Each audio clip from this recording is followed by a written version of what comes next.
Ladies and gentlemen, welcome to CAGcast episode number 600! Woo!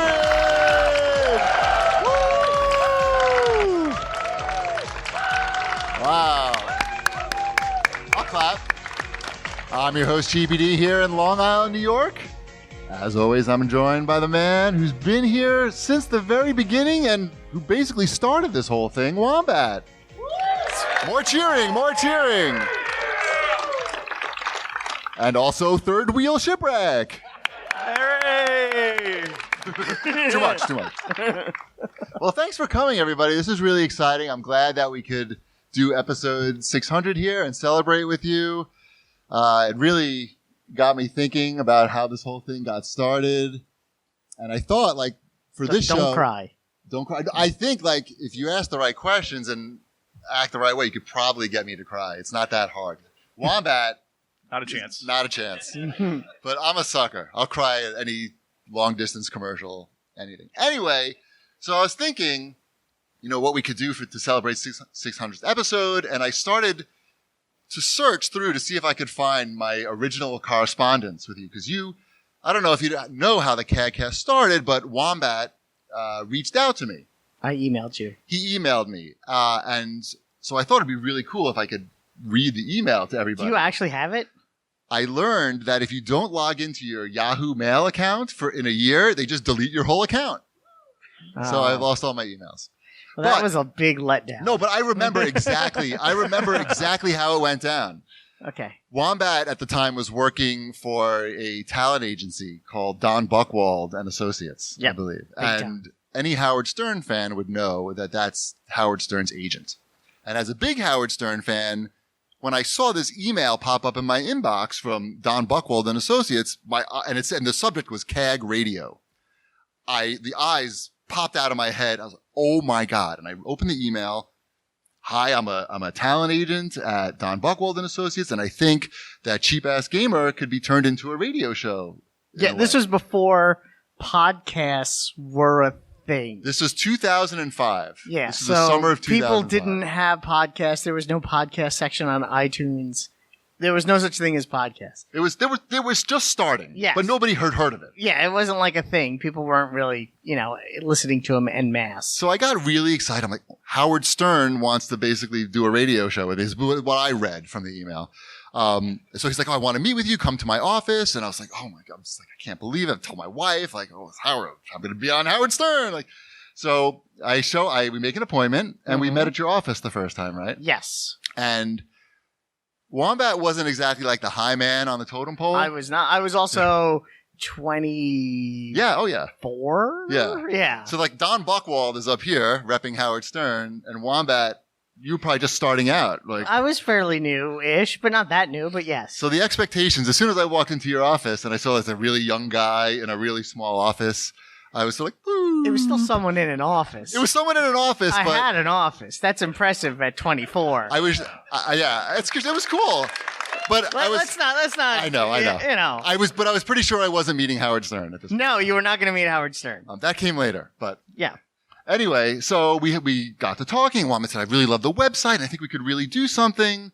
And he had access to a studio in the office because they did a lot of voiceover work. Yeah, we did. It was a professional, high-end, full-on, real recording studio. And we just recorded like a 5-minute. It was 12 minutes. 12 minutes. We waited till everybody left the office, like work was over, and we just went there, and we had the whole place to ourselves. Yep. And we did only like a few episodes, and then we did like almost the first full year was there. But do you remember, like, we made a demo? Yes. We made a demo after we did a couple episodes, and you got it to Don Buchwald. He did listen to it, and he loved it. That is a fact. He did. I did get Don Buchwald to listen to our demo. Don Buchwald did love our demo. This is the worst part of all. I wish he never told me this. And he asked someone. He said, like, we should sign these guys up. These guys are great. We should sign them up. Who are they? And then Mark, who I guess last name redacted, I don't know. You never know. He's still a nice guy. We're still friends. Mark said, who was working with Don at the time, said, "Oh, it's," and he's Stuart from downstairs and his friend. And he goes, "Oh, then never mind." because I was an employee there, he didn't want to bring me on as a client. It sends the message that, hey, you could be working. So I kind of shot. Although it didn't really end there, because even though Don was the big cheese, and he did love the show, which is a high compliment, big cheese. Yeah.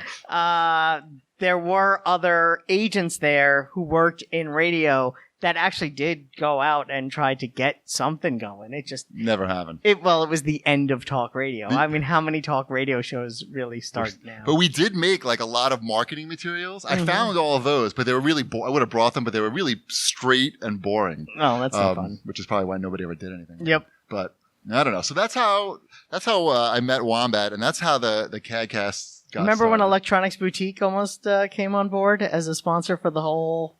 We mailed that. I did find that email. Yeah, we had a call with them with super agent whose name I won't say at all, but he actually got on the phone with them, and I got pretty far. And then what happened there? The reason why that fell apart is because Electronic Boutique was bought by GameStop. Right. We got a lot of bad luck. Yeah, it really is. It was just bad breaks. But otherwise, not that this is so terrible. Right. Yeah. I'm happy to go to any game show that's 20 minutes from my house. It's exactly. like pretty fantastic. Hang out with everybody.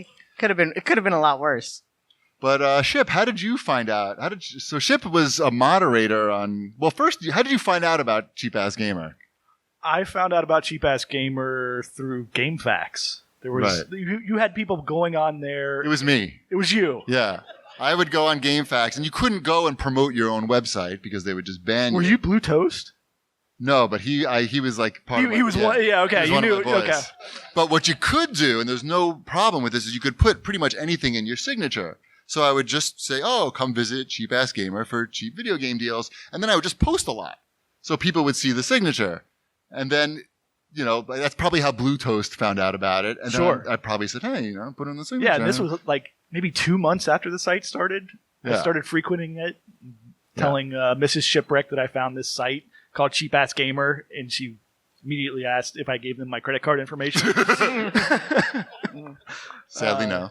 Yeah, so that was good. So no, it's really good. They have... Right. Yeah, it's great. They show you how to flip all the games at all the different stores. Rygar's $5. Right. Back then, they had all those clearance deals everywhere. Like, people would be, like, Circuit City would be clearing everything out for $2. Right. And you'd print out the list, and you'd know if somebody was a CAG, because they'd show up with that list. Right. And everybody would be grabbing all the $2 games that were not marked.